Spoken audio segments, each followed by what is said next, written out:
فضا صاف ہوئی تو نوجوان نے دیکھا کہ بہت دور ایک سیاہ دھبا سمندر میں تحلیل ہو رہا ہے۔ بے ساختہ نوجوان کی پیشانی سجدہ شکر کے لیے جھک گئی۔ اسے سب سے زیادہ خوشی اس بات کی تھی کہ قرآن کے وعدوں پر اس کے یقین کو ایک نئی زندگی مل گئی تھی۔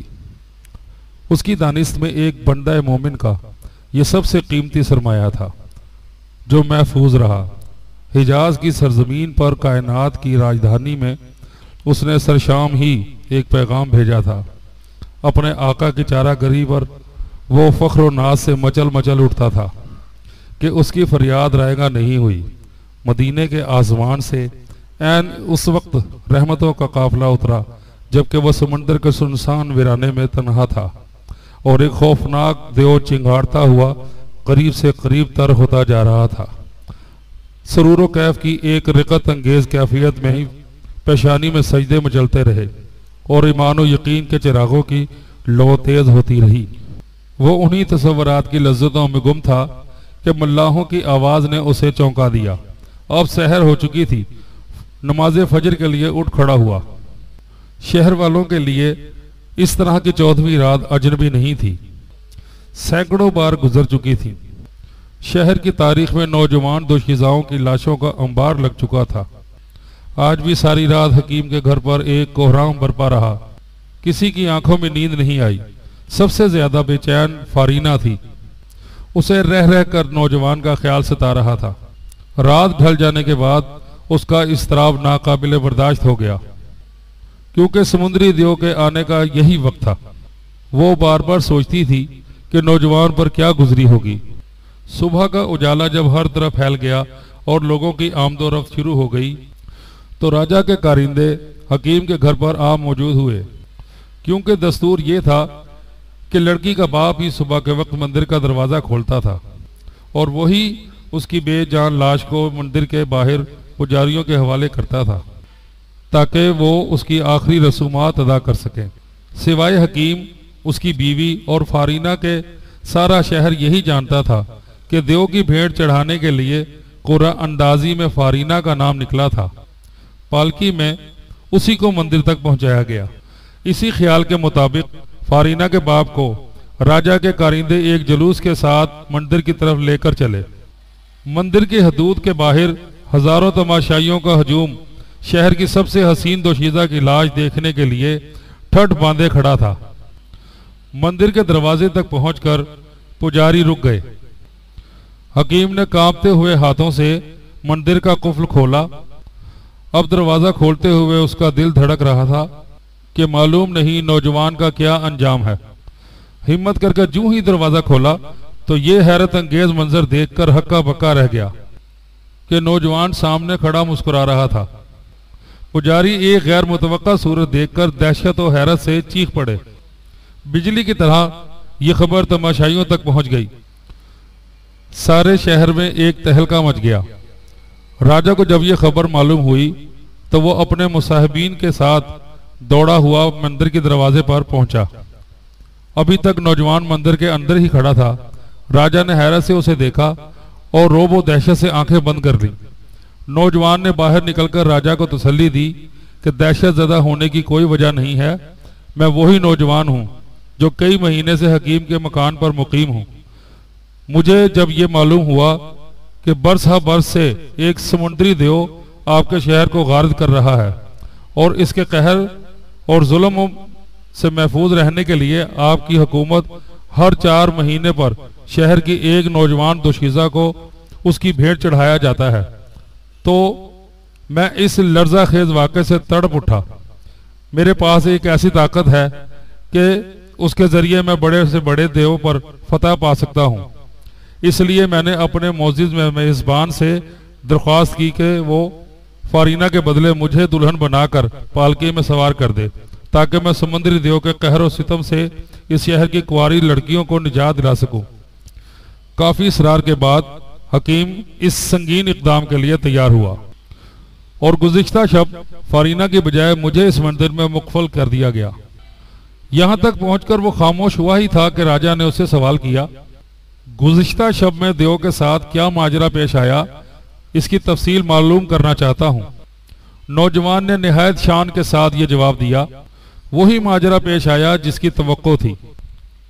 رات ڈھل جانے کے بعد وہ اپنے معمول کے مطابق آیا اور مندر کی کھڑکی کے سامنے کھڑا ہو گیا۔ میں ایمان و یقین کے ہتھیاروں سے مسلح ہو کر پہلے ہی اس کا منتظر تھا۔ وہ جیسے ہی سامنے آیا میں نے اپنا عمل شروع کیا اور چند ہی منٹ میں اس کی قوتوں کا سارا طلسم ٹوٹ گیا۔ جلال حق کی ایک چنگاری نے اس کے دھوئیں اڑا دیے۔ راجہ نے حیرت کے ساتھ دریافت کیا، اس کی ہیبت ناک شکل کا سامنا کرتے ہوئے کیا تم پر خوف نہیں طاری ہوا؟ نوجوان نے مسکراتے ہوئے کہا، ایک بندہ مومن کو سوائے خدا کے کسی سے خوف نہیں ہوتا۔ اب سارا شہر اس نوجوان کو دیکھنے کے لیے بےتاب تھا۔ فارینہ بھی خوشی سے پھولے نہیں سما رہی تھی۔ نوجوان کی فتح و کامرانی سے اس کی زندگی میں امیدوں کی ایک نئی سحر طلوع ہو گئی تھی۔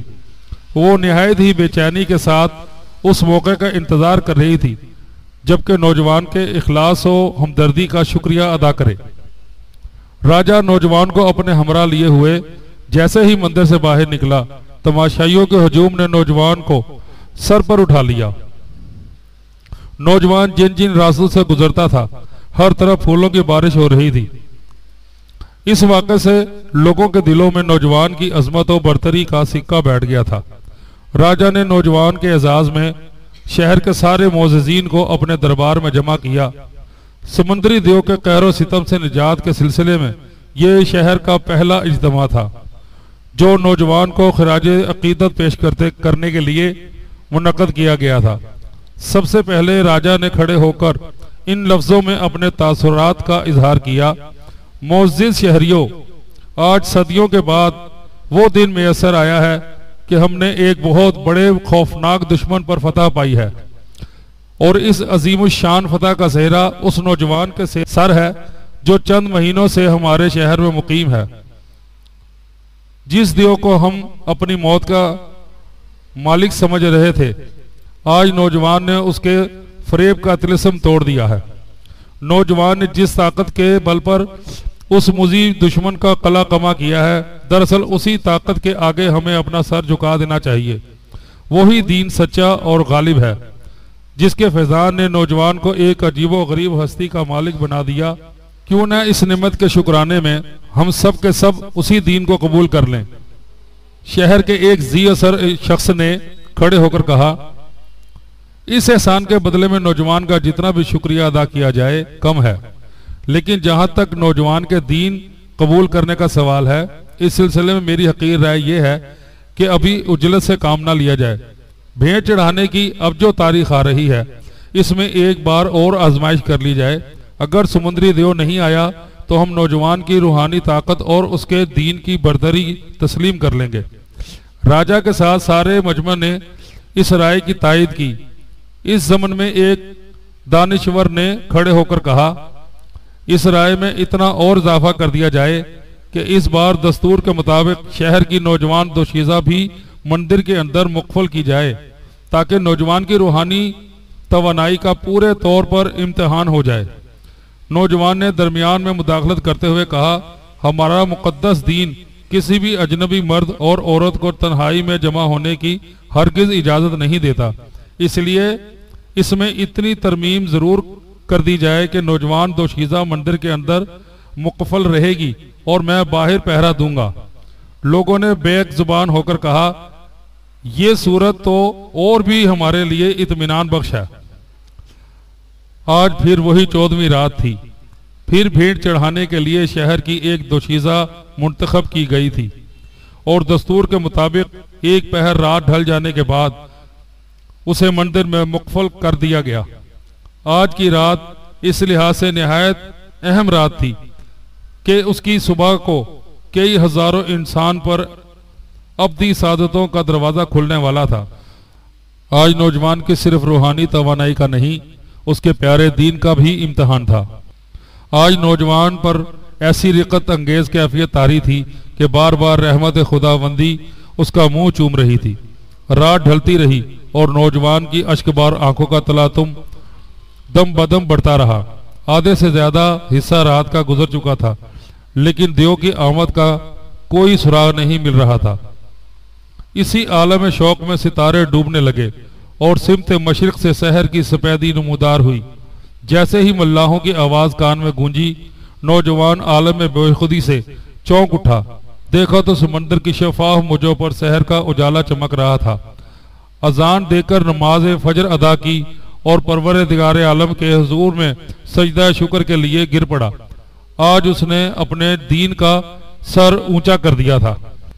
آج سارا شہر انتظار کی بے چینیوں میں رات بھر جاگتا رہا۔ جیسے ہی سورج کی ٹکیا چمکی، ہزاروں پروانوں کا ہجوم مندر کی طرف دوڑ پڑا۔ راجہ بھی اپنے عملے کے ساتھ مندر کے لیے روانہ ہوا۔ سمندر کے ساحل پر قدم رکھتے ہی اس کی نظر نوجوان پر پڑی جو ہاتھ پھیلائے دعا مانگ رہا تھا۔ نوجوان کو سلامت دیکھ کر راجہ کی خوشی کی انتہا نہ رہی۔ راجہ کچھ کہنا ہی چاہتا تھا کہ مصاحبین نے مداخلت کرتے ہوئے کہا، نوجوان دوشیزہ کا حال دیکھ کر ہی کوئی آخری فیصلہ کیا جا سکتا ہے۔ نہایت بے تابی کے عالم میں راجہ نے حکم دیا، پچھلے دستوروں کو بلائے طائق رکھ کر آج مندر کا دروازہ کوئی بھی کھولے۔ ہزاروں تماشائیوں کی آنکھیں ٹکٹکی باندھے ہوئے مندر کے دروازے پر لگی ہوئی تھی۔ جو ہی دروازہ کھلا، شہر کی دوشیزہ سامنے کھڑی مسکرا رہی تھی۔ یہ منظر دیکھ کر سارا مجمع فرت مسرت میں بے قابو ہو گیا۔ نوجوان کو اپنی آنکھوں میں بٹھا لینے کے لیے پروانوں کا اضطراب ناقابل برداشت ہوتا جا رہا تھا۔ بڑی مشکل سے راجہ نے عقیدت و شوق کے امڑتے ہوئے سیلاب کو روکنے کے لیے کوشش کی اور نوجوان کی پابوسی کے لیے مجمع سے چند لمحے کی مہلت طلب کی۔ جب مجمع کچھ سکون پذیر ہوا تو راجہ نے لڑکی سے رات کی سرگزشت دریافت کی۔ لڑکی نے جواب دیا، رات کی عجیب و غریب سرگزشت سننا چاہتے ہیں تو اس کی ایک شرط ہے، اور وہ یہ ہے کہ شہر کے سارے مرد و عورت، بچے بوڑھے کسی میدان میں جمع کیے جائیں۔ راجہ نے لڑکی کی اس شرط کو منظور کر لیا۔ اس کے بعد نوجوان اور لڑکی کو اپنے ہمراہ لیے ہوئے مندر سے روانہ ہوا۔ راجہ کے کارندے ہر طرف اعلان کرتے پھر رہے تھے کہ شہر کے تمام لوگ فلاں میدان میں جمع ہو جائیں۔ ہزاروں ہزار افراد کا ٹھاٹھے مارتا ہوا سمندر آن کی آن میں مقرر کردہ میدان میں اکٹھا ہو گیا۔ عین شدت انتظار کے عالم میں راجہ نے کھڑے ہو کر اعلان کیا کہ مندر میں رات گزارنے والی لڑکی رات کی سرگزشت سنانا چاہتی ہے۔ آپ حضرات غور سے سنیں۔ لڑکی نے نہایت دلیری کے ساتھ کھڑے ہو کر کہا، میرے بزرگوں، میرے پاس الفاظ نہیں ہیں کہ میں اس خوشنما منظر کی تصویر کھینچ سکوں جو رات میری نگاہ سے گزر چکی ہے۔ میں نے کھلے آنکھوں سے دیکھا ہے کہ آسمان سے روشن چراغوں کی قطار اتری اور نوجوان کے سینے میں جذب ہو گئی۔ کئی بار فضاؤں میں نور کے بادل منڈلائے ہوئے دیکھے اور نوجوان پر برس کر چلے گئے۔ یہ نوجوان اس دنیا کا آدمی نہیں۔ رات ڈھل جانے کے بعد دیو کے خطرے سے میرا خون سوکھتا جا رہا تھا، لیکن نوجوان کے منہ سے نکلے ہوئے کلمات کی برکت سے دور دور تک اس موذی دیو کی کہیں پرچھائی بھی نظر نہیں آئی۔ بلا شبہ وہ کلام دل کی گہرائیوں میں اتر لینے کے قابل ہے۔ یہ اعلان کرنے کے لیے میری روح بے چین ہے کہ میں نے نوجوان کا وہ دین قبول کر لیا ہے جس کی برکتوں کی پہلی بارش سمندر کے ساحل پر ہوئی۔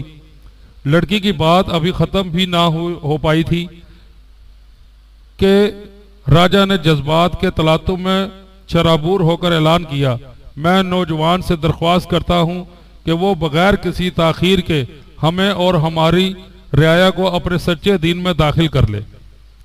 آج کلمہ توحید کی سر بلندی کا دن تھا۔ اسلام کی فتح کے اعتراف میں گردنیں خود بخود جھکی جا رہی تھی۔ نوجوان نصرت الہی کی بارش میں اس درجہ شرابور تھا کہ بمشکل تمام اس نے کئی ہزار انسانوں سے کلمہ توحید و رسالت کا اقرار لیا۔ دولت ایمان سے ساری آبادی کو مال و مال کر چکنے کے بعد اس نے راجہ کے ہاتھ سے اسی میدان میں ایک عظیم و شان مسجد کی بنیاد رکھوائی۔